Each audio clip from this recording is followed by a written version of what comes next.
Hey, what's going on?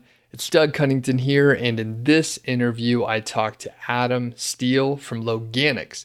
He's the founder of Loganix, and they are an agency that specializes in link building.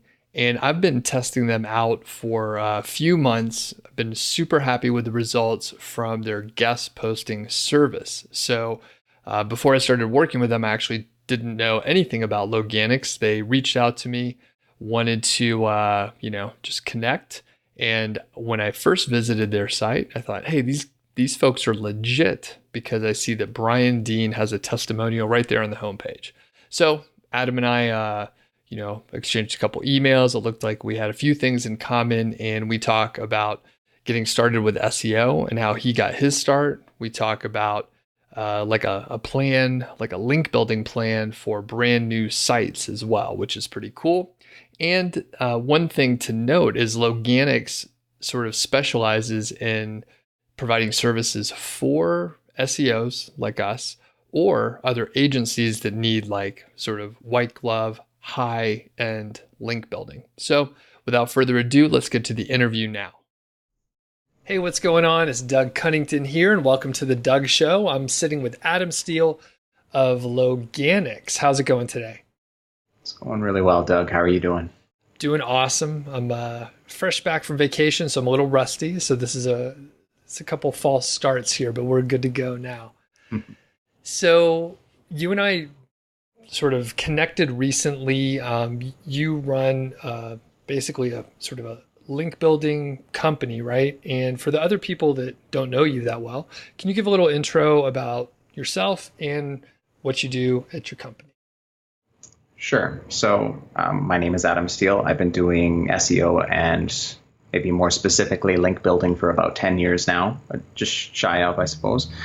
And Loganix, the company that we've run since more or less day one, does link building. And we do a couple other things, but for the most part, our bread and butter is link building. So things like guest post outreach or manual outreach on behalf of clients. We do a little bit of citation building. So we'll have a bunch of different citation related products or GMB related products.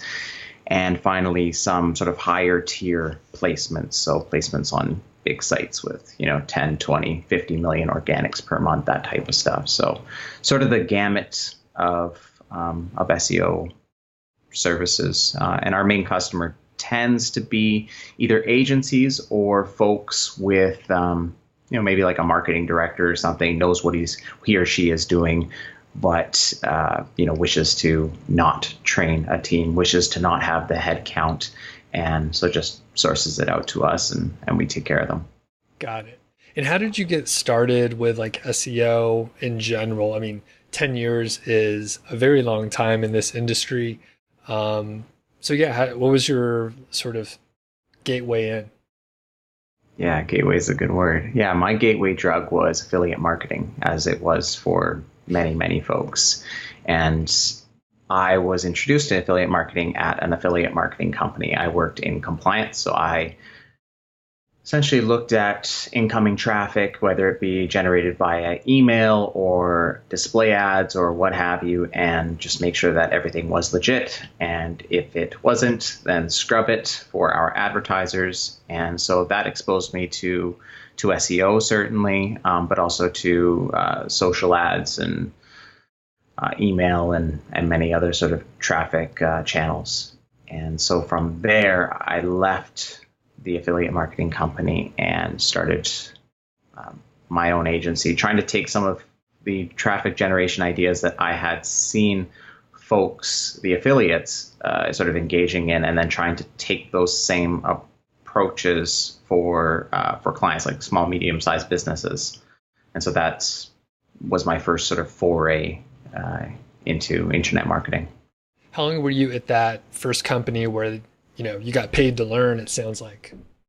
Yeah, it totally was sort of a pay to learn experience. I was there for all of something like 6 months, and then just sort of, I think I got to the point where I'd seen enough affiliates making ridiculous money, and it's so weird. They're so young. So I could see myself in them essentially. Like I just figured, well, here's I think I was in my early 20s at the time. So here's a 21-year-old or so, and we're just about to send him a check for six figures for a month's work. And I'm just like, what the hell is going on here?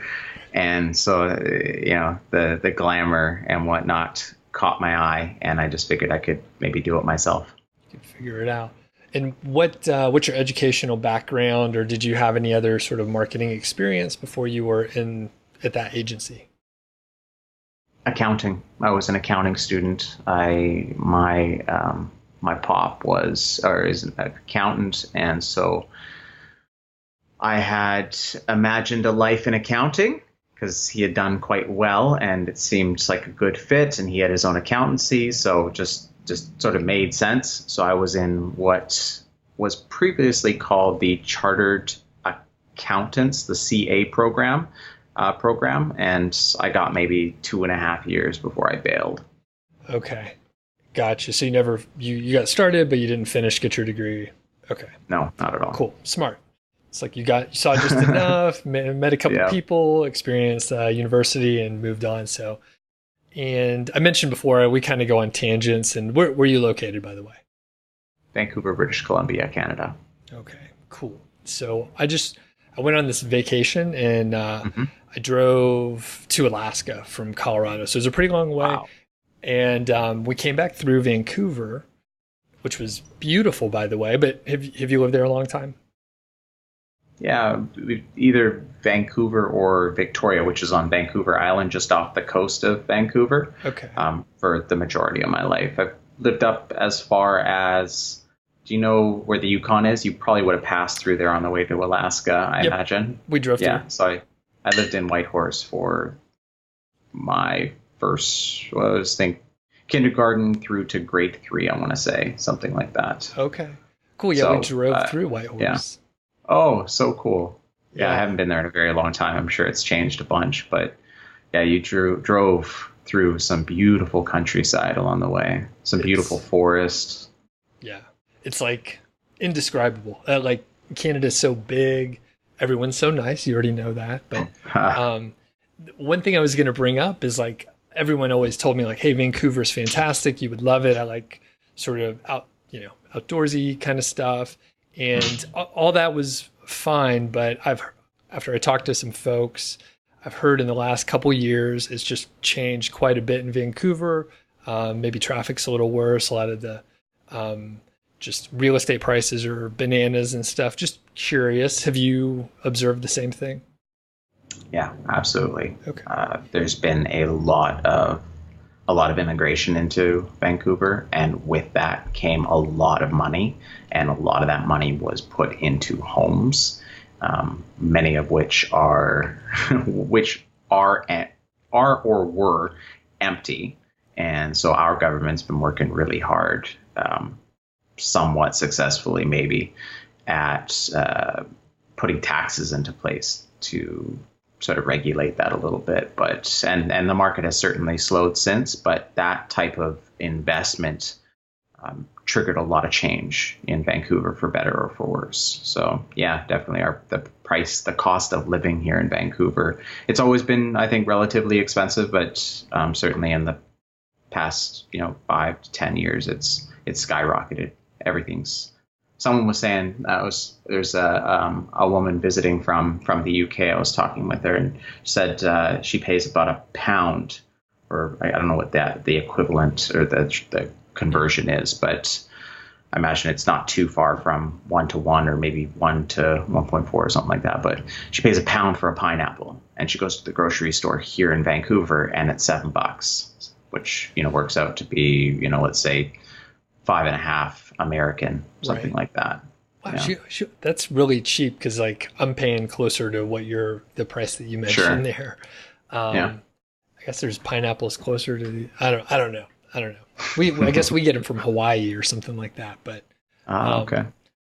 Anyway, let's get back on topic and appreciate the digression there. I mean, it was super interesting, like traveling and checking all that stuff out, and to get a local's opinion, a native to Vancouver. So okay, sure.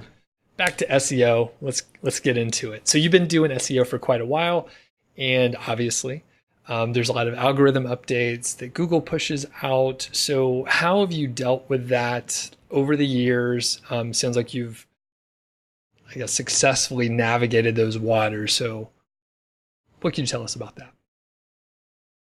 I think I certainly don't claim to be. There's a lot of more technical SEOs in the sort of technical SEO definition sense, but also just more technical SEOs, if that makes sense, than myself. And so for me, SEO was never a super passion, and thus I never dug in quite as much as some other folks.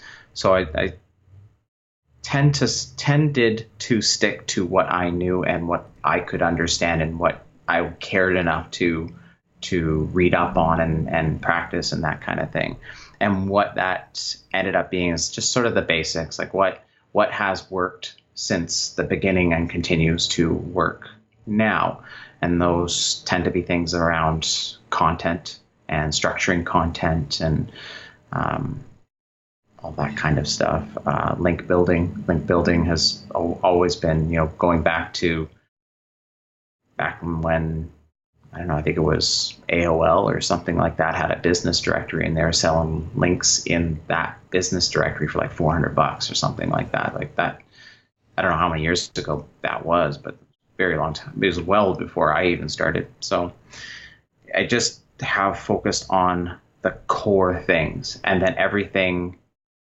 If I can't achieve the results that I require with just the core sort of principles or core sort of tenets of SEO, then that's when I hire smarter people than myself to do the more technical stuff. So for me personally, I've just stuck to the basics and tried to be really, really good, or I shouldn't even say that, just tried to do as well as I could at the basics. And that served me pretty well. I find I've hired a number of SEOs in the past, and the ones that we've kept are the ones that don't lose themselves in the details. It's very easy to lose yourself in these little minute details that have very little SEO benefit, and spend too much time doing sort of the 80% that doesn't provide any of the value sort of thing. And we've sort of always been about focusing on that 20% that provides 80% of the value. And so that's sort of been how I've approached it over the years. Nice. I find myself doing the same sort of thing that you mentioned. Like, here's some core stuff that mostly works most of the time. And if you stick to that and you do it pretty good, like, you'll do okay. Generally, those are like a little bit less risky. They're not necessarily going to work like as fast as some maybe trendy flash in the pan kind of thing, which is fine. Cause I mean, I think, you and your clients and me and, the other folks that I work with, it's like we want a long-term sort of more secure, less risky situation. And I take it you're working with pretty big businesses, so they don't want to mess around with potentially the livelihood of the business. So that totally makes sense. And I guess quick summary. So you were like link building in a, conservative way, and then just straight up solid content, right? More or less. And then just being good at on-site, just basic on-site stuff, just doing the basics. I think just people forget about just the basics, doing the basics really well. And then you can, approach everything else and think about how you might improve, click-through rate in the SERPs, and how you might occupy more real estate in the SERPs, and, be it through schema or other things. So do the simple stuff first, and then get to the more complicated, time-intensive, budget-intensive types of things. Okay. Yeah. So let's go into some of the content stuff. So you were like, just do some of those basic on-site SEO things correctly. So I imagine some of that is around like the title, some subheadings, images. Can you just kind of hit a checklist of some of the things that people should be looking at for on page? Yeah, the list is is long, and I certainly don't have it memorized, Sure. and I certainly don't claim to be able to just name them off or anything like that, because it's not something I personally spend a lot of time on anymore. But one of the sort of main sort of tenets of our approach, and certainly other people's approach, is not new or anything, but is we tend to just kind of approach everything from a SERP level. So look at the keywords that we're after, look at who's presently ranking, look at sort of the average of those folks, like what is the average effort, what's the average content look like, what's working essentially, and then create our strategy around that. And so what we did sort of previous to that is we would just go all out, as many words as we could squeeze on a page, like just crazy stuff that would take us a lot of time, and sometimes not be particularly great quality, and cost a lot of money oftentimes. And we've since scaled that back quite a bit and just taken a very sort of SERP focused approach to the work that we do. So we pull up all the websites that are ranking for that particular keyword, just take notes on what types of things we're seeing, what is the average of the things that we're seeing, and how can we just do slightly better than that average. And then we would go out and do that. And that's everything from content structure, how they're structuring that particular content. Is it a list that seems to be winning, or does it seem to be more of an editorial style piece that's working? How many shares are these particular pieces receiving? So we know how much effort we need to put on the sort of social side of things or the content promotion side of things, and all those sort of things. Obviously, there's a lot of sort of basics in just writing content and writing the titles around the content and simple things like title tag, a meta description, what have you. But I think that stuff is generally more well understood. And it's usually, again, sort of the details where people are losing themselves and not just focusing on what is proven to work. What is Google basically serving us on a platter and saying, hey, this is what's going to work. So just do this. Don't go too crazy. Got it. And I like the simplicity there. You have data that you can analyze. It's free. You can go look at it. So Totally. that's awesome. So when you have like a new client, I take it you do sort of an audit of like what, I guess, where they're at and potential keywords that they're going for. You'll do that audit for them, that sort of thing. Or how does that work? I'm just curious about, new person comes in and then they hire you for like a managed services kind of deal. Sure. I should just sort of at the outset mention that is a sort of very small part of the business that we do, managed services. We sort of foresee it being a bigger part of it, as supposing that we can get the price to a point where it makes sense for agencies. Like an agency is typically taking in $2,000, $3,000, maybe $4,000, like on average per month from a client. So we've got to price ourselves accordingly, and it's been tricky to do over the years. So it's never been a huge part of our business. So typically when we get a client, it's an agency, or it's somebody who really knows what they want already. And so we're looking through a much more sort of narrow lens than looking at the whole website and saying, okay, these are sort of the biggest opportunities for you. But when it does come to a client approaching us, typically the first question we ask us is, what is your outcome? Like, don't tell me the tasks, because a lot of times they come to me with the tasks because that's how they're used to working.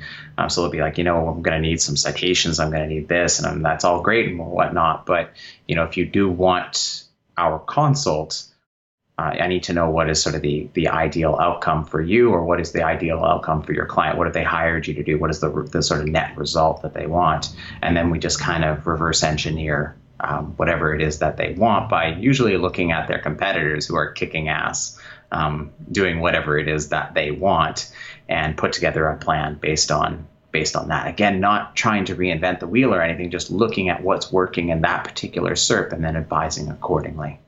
So we might say, it looks like this this competitor's link velocity has been such for so long, and they already have, an average domain rank of, among their referring domains of X. So, and yours is this. So we need to get ours at least up to, sort of this point. And we might start saying, okay, well, in order to do that, we need to be acquiring links of sort of this quality and this quantity, and sort of put together a little bit of a plan for them. Again, that sort of very customized approach is not super formal in that we're putting together this huge document. It's usually something that is just a conversation. We just one of our clients would say, hey, could I bug you for a little bit of your time? I get on the phone with them and we just go through it together, and we just try and identify the best opportunities for their buck. Yeah. So nothing too crazy, quite honestly. Got it. That makes sense. So shifting gears a little bit, let's say there's some beginners out there, which I guess most people are beginners or they haven't started yet. So what are some common mistakes that they make with SEO, whether it's on page or off page or whatever? Just advice that you can give. Yeah. Well, the first one that came to mind, and maybe it'll help me think of other ones, but the first one that came to mind is what seems to be, I often take for granted what I think everybody knows, and often not quite so many people as I think know what I know. We did a study not too long ago, maybe only a week ago, around the correlation between Google My Business rankings and organic rankings. And so there seems to be there's enough people, I think, that imagine that they don't have to be ranking super well organically to rank well in Google My Business. And that might be true in small, not so competitive markets. But our research, when we, basically looked at a bunch of different metros, actually varying size populations. We didn't want to just focus on metros. We wanted to do cities of, multi-million population. We wanted to do some in the 6 figures, and we wanted to do some in the sort of 5-figure population. And we did a whole whack of different professions. So it might have been dentists, locksmiths, try to sort of really run the gamut of different types of industries or niches. And essentially what we determined, or I guess we could say we found some correlation, was that the better organic rankings you had, the more likely you were to show up in Google My Business, or show up well in Google My Business, like top 3, for example. There was really clear correlation between the top 3 listings in Google My Business. So to answer your question, I think there is not enough attention placed on organic rankings when the goal is to rank well in Google My Business. Folks tend to just not spend enough time there. Mm-hmm. The other one that comes to mind, also related to local search, is folks tend to spend more time than they need to on citation building. It's I think in the last few years, citation building itself has become less, maybe not less important, but just it doesn't need to occupy as much time as perhaps we put into it previously. And so what I usually recommend folks do is they start with an audit of their existing citations. And that's something that we offer. It's $7, super cheap, delivers very quickly, and gives them a sort of a lay of the land citation wise. And from there, they're able to sort of decide, okay, well, my competitors have X amount of citations. I should probably have, whatever, Y amount of citations. So I just recommend people just get that out of the way right away. Do it in one shot. Maybe it's 100 citations. Get it over with and move on, and don't revisit it, or don't make it this monthly effort or anything, because it's not that big of a chunk of sort of the pie, if you will. So get it done and move on to things like reviews on your Google My Business page, or more importantly, probably, I believe, the organic rankings. So work on your link building. So those are 2 things that come to mind right away that that I see quite often. Gotcha. Cool. And I will give you, you sort of implicitly said this earlier, where I'll rephrase it and just give you this answer. It's basically like people skipping over the basics, or maybe spending too much time on things that don't really matter, or it's like to get to like 99% to 99.5%. Like they're doing these things, spending all this time, and really they should spend their time on like the basic 4 or 5 things that like we know those work and they get you 80% of the way there. And I see it all the time. And I mean, frankly, I can't blame a new person. There's all this information coming at them. People are trying to sell products, you know. I'm guilty of it. You're guilty of it a little bit too, right? Like we're all trying to sell something or other. But it's hard to distinguish for a beginner, like what's really important and what's not, because everyone is saying, hey, this is the most important thing. You have to do X.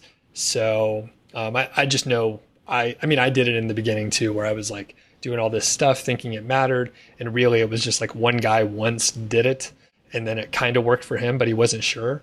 And then I listened to him and then, you know, I'm chasing my tail around. So any comments on that sort of idea, or if not, that's okay. Yeah. We talked about that a little bit. We only have, you know, for clients and even for, you know, affiliate sites and whatnot, we only have so much budget to spend on our projects. So we have to be intelligent about how we spend that. And so I'm not saying don't do those small things. Like we've been playing around a lot with like FAQ schema and things like that, and it's made a big difference in our click-through rate. Believe it or not, you'd think that people would, you know, just get their information from those from the FAQ schema, and boom, they don't need to go to your website. But that's not been the case at all. Having that extra chunk of SERP, people are still clicking on that link, and more so than pre FAQ schema. So the little things are still important. But if I've got $1,000 per month to spend on a project, I'm not putting $800 into those little things. I'm putting $800 into the things that have worked for a very long time and continue to work, and then I'm putting $200 into the little things that are going to make sort of the incremental differences. So, yeah. Cool. All right. So we got some juicy link building questions we're going to get to in a second, but before we do, I'm very interested in hearing like your story and transition from an employee at an agency to starting your own agency. I don't know how many people are on your team now. I imagine it's quite a few given the amount of work that you're doing, but can you just talk about like from employee to business owner and someone who needs to scale, work with clients and all that stuff?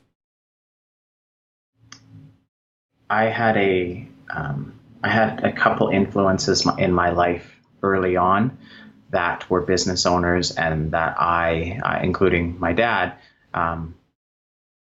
that I really looked up to, and I looked at their lifestyle and I could imagine that being my own. The hard work I liked the hard work. They put in crazy amounts of hours, so that didn't bother me, and it just was super attractive to me. Just, you know, we didn't have a lot of money growing up until kind of later on, and I could just see how these nice dog. Oh, thanks. Yes, it's Georgie. I love Georgie. Georgie, you want to come over here? Hey, girl. George. Yeah. Oh, cute. Anyways, I looked at the lifestyle that I could have if I applied myself and sort of just did what I understood that they did. And accounting obviously wasn't the thing, but the other influence, my buddy's father, he was into internet marketing as well, and I can't remember exactly which sort of part of internet marketing, but I saw him traveling, speaking, all these types of things, and I thought, man, I could do that. Like I could have that lifestyle. And so from there on, and this was early on, this was high school for sure. from then on, I think I kind of knew that that was the direction I'd be going in eventually. I just had to find the thing. And as a high schooler, I didn't really know the thing. I thought it was accounting, and then later on, I figured out it was something else. But so from there, I just, like I said, I worked for that affiliate marketing agency for a little bit, 6 months or so, and then I think it was just naivete, but I believed I could do it, and I could do it right now, and so I quit. And there was just, I think everybody has a different personality. For me, I have sort of I can't remember who phrases it this way. I want to say it's Tony Robbins, but he says, burn the boats. And that was kind of the thing. I took the leap, and I felt like I didn't have a choice but to succeed, especially as I told more and more people about what I was doing. I felt this sort of social pressure that I couldn't let all these people down. Like, I would be ashamed to let them down, because I just couldn't. And so I took what little I knew. I tried to sell to clients, totally failed at that, because they could tell I didn't know what I was doing. Like, they could see it. And I remember they had introduced at the agency, or the affiliate marketing company, they had introduced me to internet marketing forums. And so I had an account already just from doing compliance on Wickedfire. We were trying to spot, our affiliates who may be bragging about doing, sending junk traffic and things like that. So we spent a lot of time kind of digging around there and seeing what people were doing. And so that's where I started. I just started learning from the people that were on that forum, trying to emulate what they were doing. And I actually just found my first buy, sell, trade thread. At the time, the name of the company I'd come up with was Creature Local. And I found this thread. It was from 2010, I think November 2010. And I had just looked at what other people were doing on the buy, sell, trade threads. And I just more or less copied them. I'd come up with a couple ideas. It didn't sell super well at first, so I ended up selling Gmail addresses. So again, I'd seen that some people were selling Gmail addresses to people who were, I guess, automating social bookmarks and things like that. So I literally just started creating Gmail addresses by the 100 and packing them up and selling them. And that was good, because I created trust among that community. And so when I did come out with, once they started to recognize that I could do other things, there was already that trust component. And so from there, I went to selling them citations and then links and all that kind of stuff. And very quickly, like, all my team are contractors, always have been. They are abroad, they're remote, distributed, as they say. And my first hire, John, was back then in 2010. He's still with me. And many of the folks that we hired back then are strangely still with us. And we just kind of snowballed from there. And today, I think, give or take, we're 15 full-timers, give or take. And then a bunch of like part-timers that we either pay, maybe they only do 20 hours a week, or maybe we pay them on a unit, like per unit basis. We pay them X for one citation, or Y for 10 citations, or what have you. So, Gotcha. Wow. Yeah, that's sort of the story, if you will. Yeah, that's all. I mean, I like how you got started just about as small as you can, doing like a little bit. After you, it sounds like you tried to sell some services to clients, but they were like, we don't think so yet, Adam. But you were like, okay, I got to approach this differently. You iterated, and then you slowly grew, more work than you could handle, and you just slowly hired people over time, right? Yeah, well, at some point I couldn't create all those Gmails myself. So somebody needed to help me. I remember being on this, it was sort of my first vacation since becoming a business owner. And quite honestly, thinking back on it, I had no business being on that vacation. I was broke. And I did it anyways. And I remember spending the entire vacation sitting on the balcony on my laptop, building either citations myself, so submitting to people to Yelp and the like, and creating Gmail addresses. And that was my first vacation. It was awesome. Oh, man. Where were you at? It was Mexico, I think. Oh, Yeah, Mexico. Oh man, living the dream. You're like near a beach, but not on it. You could see it maybe from where you were at. Damn. I got close. Yeah. Seeing like that's the rough part. Like with owning your business, right? If you go on vacation and someone's covering for you at your corporate job, it's like, who cares? They'll figure it out. They can't reach me. But like nowadays we're just connected by our phone, and like at all times anyone can bug you. So interesting. Yeah. So you said you got about 15 people now. Just curious, do you have like some org structure in place, or is it pretty flat? Everybody reports to you? Yeah, there's some structure. It's a work in progress. It's kind of like a website. It's never done. You're always picking at it. You're never really happy with it. It's a labor of love. And so, every month or two, I'm adjusting the org structure and trying to find something, trying to identify where people are there, where people are strongest, and put them in that, put them in the position that sort of best matches the outcome that I'm looking for, match them to the outcomes essentially. And yeah, it's a never ending thing. Too many people report to me presently. I'm trying to fix that. The goal is to have about 3 people that report to me. But like I said, it's a work in progress. If you want to talk afterwards, my background is project management. I worked for like some consulting companies, so I've done amazing. That sort of stuff before I got laid off. So we could take it offline later. Yes, happy please. to help out. So one thing I want to ask you is, it's amazing that you have some of the same people that you hired from years ago still working with you. Why do you think that's the case? Nobody's asked me that before. I don't know. I think, I don't know. I think we pay them very fairly. Sometimes I recently entered a partnership, and my partner sometimes gives me crap about this, but I don't think of the fact that, this individual is in the Philippines, and $1 to them is much different than $1 to me in my country.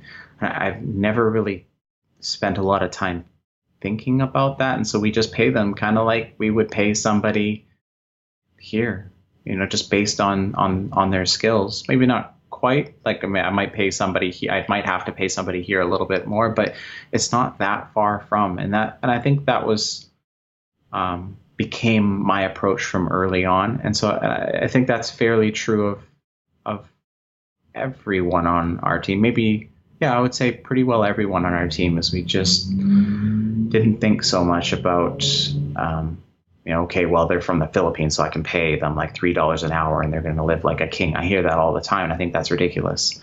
I think you ought to pay them for the value that they're creating. And yeah, so I think that's probably a part of it. And I think maybe that sort of fairness probably trickles down into other aspects of my management style, if you will, which I don't think my partner is a much better manager than me. I can tell. I've always been able to tell. He's just so empathetic. He's always asking people how they're feeling and all that kind of thing. I'm a little bit robotic in that I just kind of focus on what I'm doing, and I clock in, I clock out, and sometimes I forget that I'm working with human beings here, and it doesn't hurt to be a little bit more human here and there. So I wouldn't claim to have it figured out. I'm still trying to work on it. Cool. That all makes sense. So let's shift gears. We got a few more minutes left. We'll try and get through all these juicy link building questions. Sure. We'll sort of treat them rapid fire. And I think folks are going to like this. I could tell already, just our conversation went well and everything. So maybe we do a round 2 in the future if you're up for it, but let's do these link builders. I'd love to. All right. Just quick overview, like link building for like a brand new site. And you could talk a little bit about link velocity as well, but just what's your approach? Again, kind of going to the SERP, seeing what's up and seeing what's working. But generally speaking, if we're talking about a local business, I'm starting with getting those citations done right away, just getting them done. I know they take forever to get indexed, so it's like the first thing I do, and I forget about it.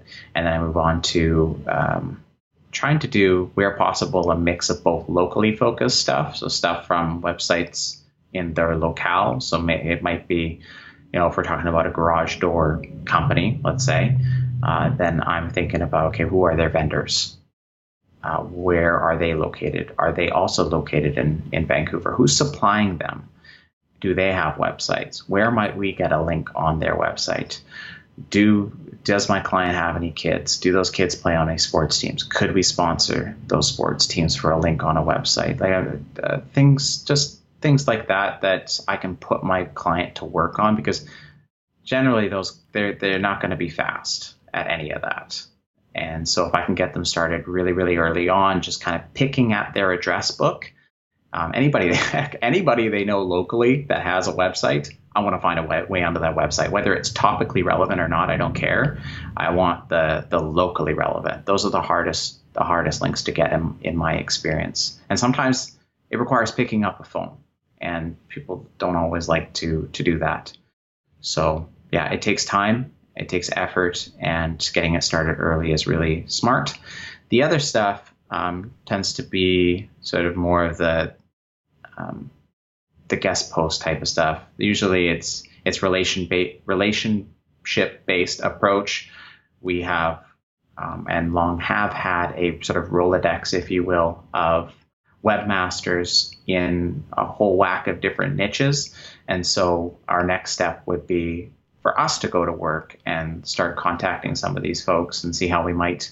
And this is a really important thing, I think, and something that I think other folks tend to forget is you ought to, maybe not need, but you ought to, I think, and I think your response is going to be quite a bit better if you do, try to find ways to create value for these webmasters and these contributors and these whoever they might be. Like, if it's a webmaster, how might I bring value to their business? How are they making money?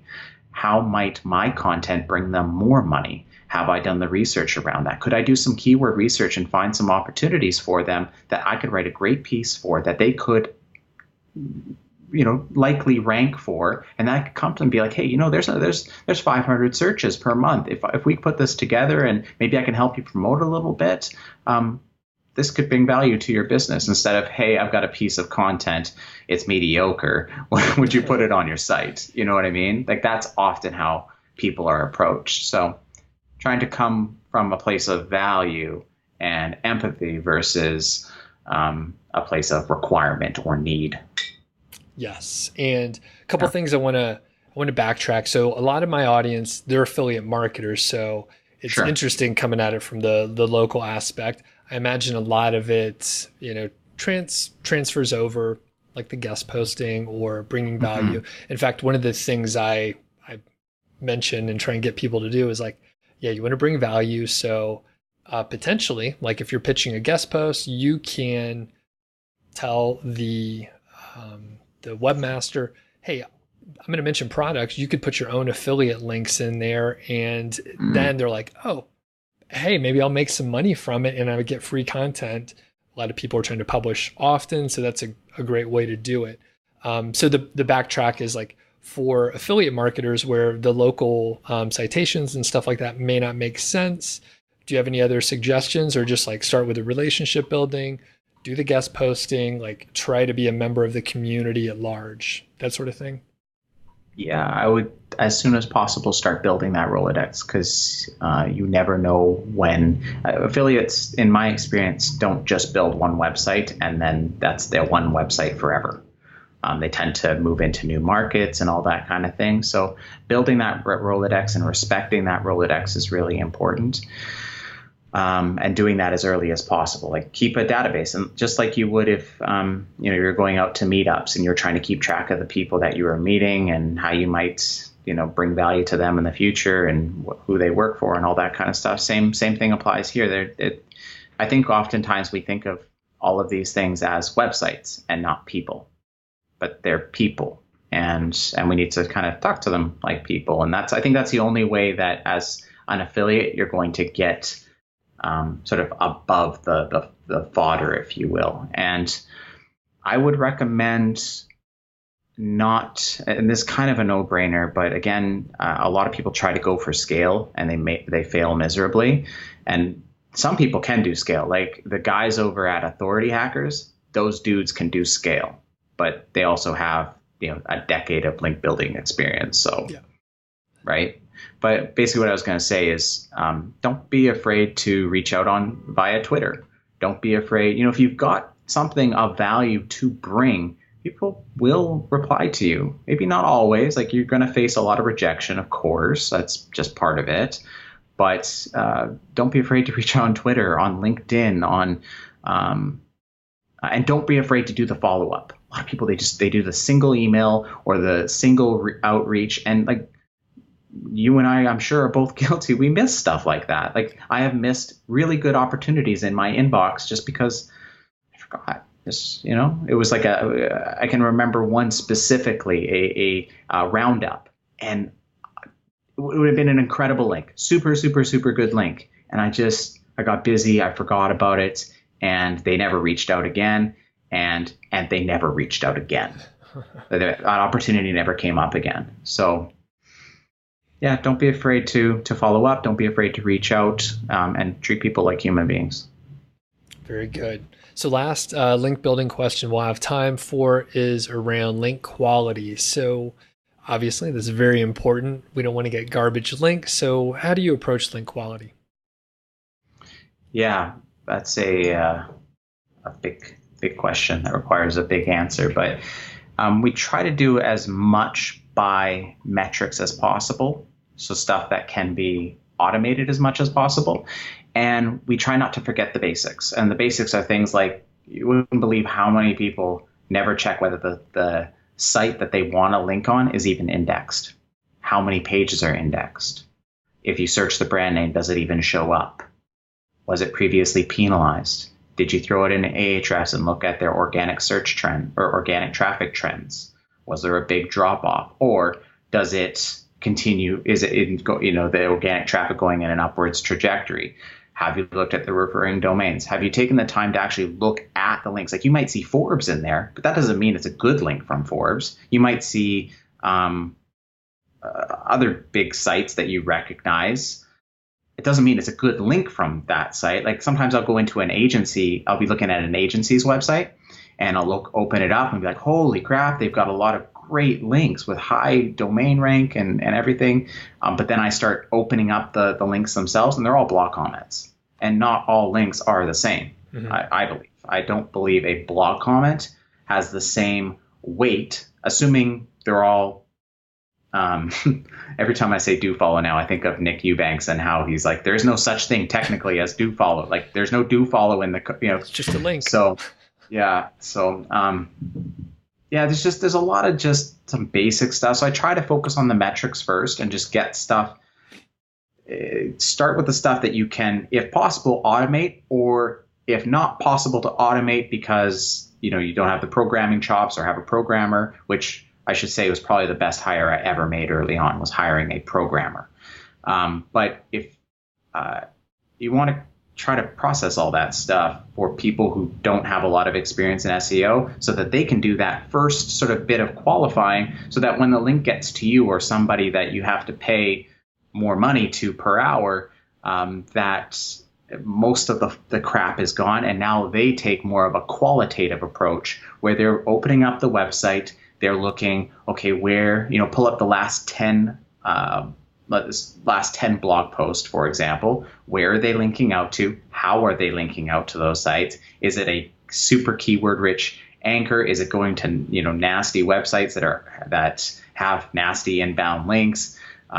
Those kinds of things. How kind of are they linking out from their sidebar? Who are they linking out to their sidebar? Is there footer stuff going on?